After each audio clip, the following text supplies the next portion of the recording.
Hello BookTube, welcome back to AusLit 101, and today we're moving on from the First Fleet. We're doing a bit of a time jump today to the Gold Rush. So pretty much in 1851, Edward Hargreaves discovered gold near Bathurst, New South Wales, and this was pretty much the first reporting of gold found in Australia. And after this, gold would also be found down in Ballarat and in Bendigo, all the way down in Victoria. And this would trigger one of the most important events in Australian history because all these people across the world, hundreds and thousands of people came from China, America, and England, but all over the world pretty much, to find gold in Australia. And because, this was about to be one of the biggest gold rushes in the world, and pretty much a great example of this would be the population increase, because we'll get to everything else, but to show you how large this was, from in 1851, Australia only had roughly 430,000 people, and by 1871, we roughly had 1.7 million people. So a big jump. And so I thought this is such a big topic to cover. And I do have a good amount of books here, so let's get started. So you want to do the one volume history of the gold rush. I'm going to say The Gold Rush by David Hill. I've showed it on my channel before. I don't have a copy of it right now, but it's a lovely introduction to it. A great accessible one volume history. You can't go wrong. It's very lovely. And then I'd also want to recommend, if you can find this, this is an Australian classics book here. This is History of the Australian Gold Rush. This is all of the first-hand accounts we have. And so if I read the description, because it's been a while, so pretty much gathered together in this volume are over 120 eyewitness accounts of those colourful, turbulent years between 1851 and the late 1890s. And you got first-hand accounts of diggers, of the camps, of police brutality, anti-Chinese riots, and the incredible feats of courage of men during a grip of the gold fever, which I really love. And also we are going to be talking about Eureka Stockade. That's going to be a couple videos down because that is important, but we'll get to that. So pick this up if you haven't. I'm pretty sure, surely this will be public domain by now.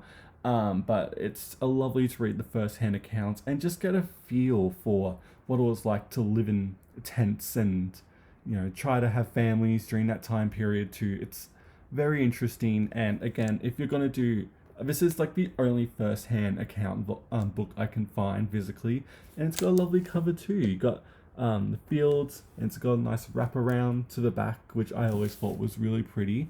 So if you want to do this, find this too. It's probably on Project Gutenberg. Then I will have another book that I don't have, and this is The French Consul's Wife.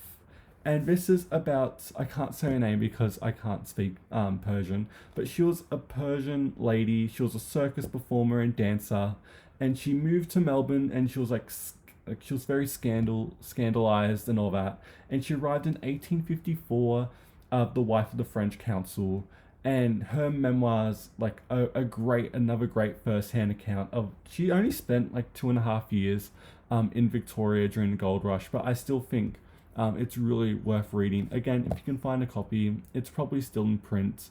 And then another book I'd recommend to get more of a sense of that time period, and I'm going to reference this book again because it's so lovely. This is a recent read for me, and that is The Forgotten Rebels of Eureka by Claire Wright.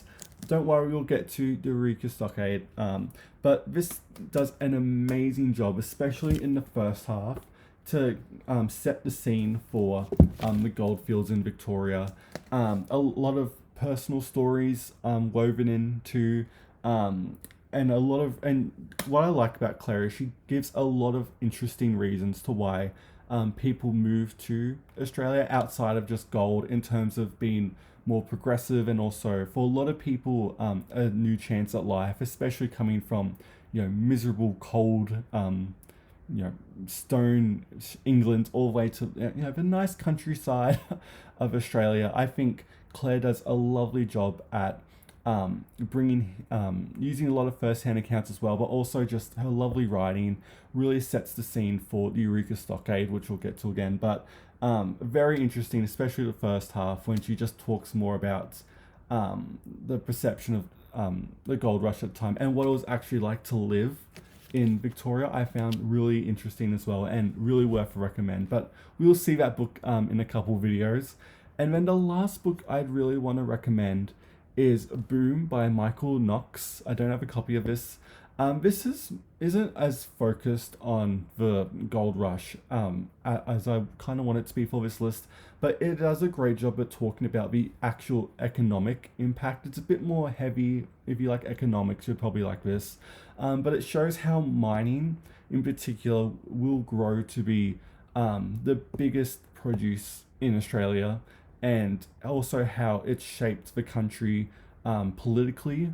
As you know, you've got Eugenia Reinhardt's and Clive Palmer's and all them, but literally shows you how it grew over time to be the juggernaut that keeps this country going, and it's very interesting. I love the parts where he talks about the beginnings of the gold rush are really great. And if you want more of an economics thing, go and check that out. But that is some of the books I'd recommend to start with the gold rush. I do wish there was a bit more written about the gold rush, but I think because the Eureka Stockade Rebellion happens towards the we'll get to that later, but that happens, and I think that overshadows a lot of people writing about the actual gold rush day to day before that rebellion happens. But I still wish there was more books about it, and there probably is, but this is just like a lovely, like, if you want to pick up the one book or whatever, try some of these. But yeah, so that's what I recommend if you want to learn more about the gold rush in Australia. Let me know in the comments if you have any more recommendations. This was just a handful if you want to start. And yeah, thank you so much for watching BookTube, and I will see you next time.